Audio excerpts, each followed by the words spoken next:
22 जनवरी को अयोध्या में 22 रामलला जनवरी विराजमान प्राण प्रतिष्ठा कार्यक्रम में प्रतीक्षा भोपाल से एक ट्रक गौकाष्ठ रामलला भेजी गई विराजमान थी। प्राण समाज प्रतिष्ठा सेवी कार्यक्रम योगेंद्र कुमार संपन्न हुआ। सक्सेना ने बताया कि 22 जनवरी कुछ के कार्यक्रम के लिए देवी राम कृपा, जन्मभूमि तीर्थ न्यास क्षेत्र राम की जी ओर की से कृपा निर्देश मिलने पर गौकाष्ठ भेजी गई और थी, ऐसा जो वहां पर सौभाग्य हवन में उपयोग में लाई कुछ लोगों से गई। योगेंद्र मिला कुमार है सक्सेना ने बताया कि यह जो बड़े पुण्य की बात के है साक्षी और बन इससे पाए, सभी भोपाल वासियों को उसमें प्रभु राम की सम्मिलित हो कृपा पाए। प्राप्त हुई। योगेंद्र कुमार सक्सेना ने डॉक्टर बताया योगेश कि सक्सेना, दक्षिण भारत के वरिष्ठ इस्कॉन मंदिरों में भी भोपाल की केंद्रीय गौकाष्ठ के प्रदूषण उपयोग के नियंत्रण लिए बोर्ड, संपर्क किया गया है। अयोध्या के बारे में अपना कहा जाए अनुभव भक्तजन और श्रोता को शेयर करना चाहिए। मैं बताना चाहूँगा, मेरा नाम डॉक्टर योगेंद्र कुमार सक्सेना है और मैं तो एक ही चीज़ बोलूँगा कि पूरे मध्य प्रदेश के लिए और ख़ासतौर से भोपाल के लिए ये सम्मान की बात है। ये सम्मान की बात है कि भोपाल की गोकाष्ठ अयोध्या में है, जो अयोध्या धाम है, वहाँ पे श्री राम मंदिर में भगवान राम जी की मूर्ति की प्राण प्रतिष्ठा का जो प्रोग्राम किया गया, उसमें हवन में भोजन प्रसादी में उपयोग हुई। तो राम जन्म तीर्थ न्यास क्षेत्र के लोगों से आपने संपर्क किया? हाँ, मैं काफ़ी समय से प्रयास कर रहा था, क्योंकि क्या है कि बिना परमिशन अपन कुछ भेज नहीं सकते हैं। तो जब मैंने उनसे बात करी तो मैंने बोला, तो उन्होंने बोला आप अपनी जानकारियाँ दें। तो हमारी काफ़ी लंबे समय से उनकी बातचीत हुई। एकदम उनका एक दिन 8:30 बजे फ़ोन आया कि कल आप ट्रक रवाना कर दें, आपको परमिशन मिल गई है, आप ट्रक रवाना कर दें और 15 तारीख को शाम तक वो ट्रक आ जाना चाहिए आपका, क्योंकि 16 तारीख से हवन स्टार्ट हो रहा था। तो मैं आपको ये बताना चाहूँगा कि हमने रात में एकदम ट्रक की व्यवस्था करी और सब चीज़ों की व्यवस्था करके और यहाँ से गोकाष्ठ अयोध्या रवाना करी और हम खुद भी रवाना हुए।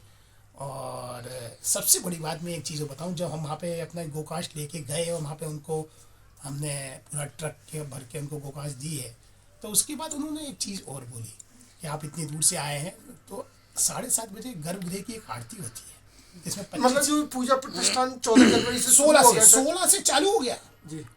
16 से 15 तक पहुंचना था, हमें भी नहीं पता था ये सब। 22 का नहीं, मतलब ये 16 से प्रोग्राम चालू हो गया। तो जब हम पहुंचे तो उन्होंने एक चीज़ और भी बोली कि सर आप आए हैं और देश से बहुत सारे लोग वहाँ पे अलग अलग चीज़ें लेके आए थे, तो कुछ लोग छोड़ के चले जा रहे थे और हम चूँकि रुक गए थे और कुछ लोग और भी रुके थे वहाँ पे।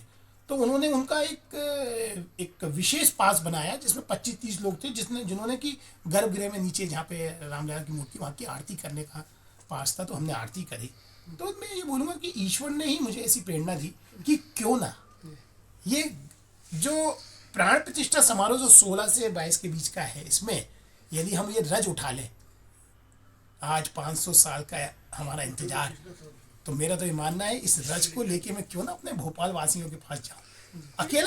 अकेला आशीर्वाद मुझे क्यों मिले, मेरे भोपाल, मेरे मध्य प्रदेश सभी लोगों को मिलना चाहिए। तो मेरे रज लेके मैं आया, तो मुझे बड़ा खुशी की बात है कि श्री राम मंदिर गुरुबख्श की तलैया के लोगों ने मुझे एयरपोर्ट पे रिसीव किया।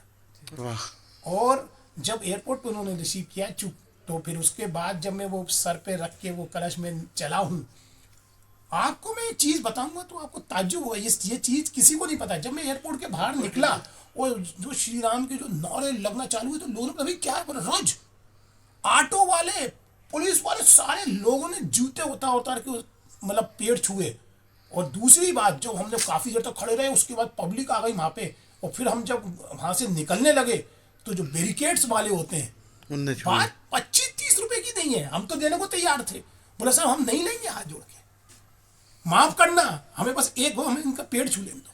तो बैरिकेड्स पे भी हमें नहीं रोका गया। और फिर दूसरे दिन एक शोभा यात्रा निकली और वो जो रज का जो कलश है, आज भी श्री राम मंदिर गुरुबख्श की तलैया, जो कम से कम 200-250 साल पुराना मंदिर है, वहाँ पे स्थापित है। कुछ छोटे कलश भी हैं जो अलग अलग जगह हम मंदिरों में स्थापित कर रहे हैं।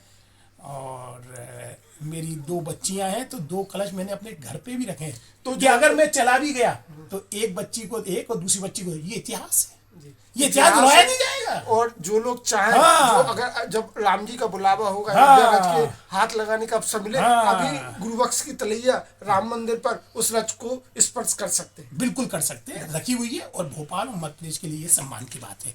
एक चीज़ मैं और बोलना चाहूँगा मैं आपको, अभी ये उत्तर भारत में तो गोकाश काफी फैल रही है, अंतिम संस्कार में, होली में या अन्य उपयोगों में इस गोकाश का उपयोग हो रहा है।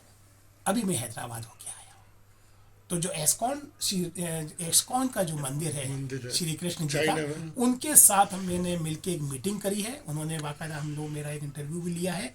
दक्षिण भारत में जो मंदिर है वहाँ पे प्रसादी बनती है, वो लकड़ियों को जला के बनाते हैं, तो उसमें भी गोकाश का उपयोग है। अच्छा योगेश जी, ये जो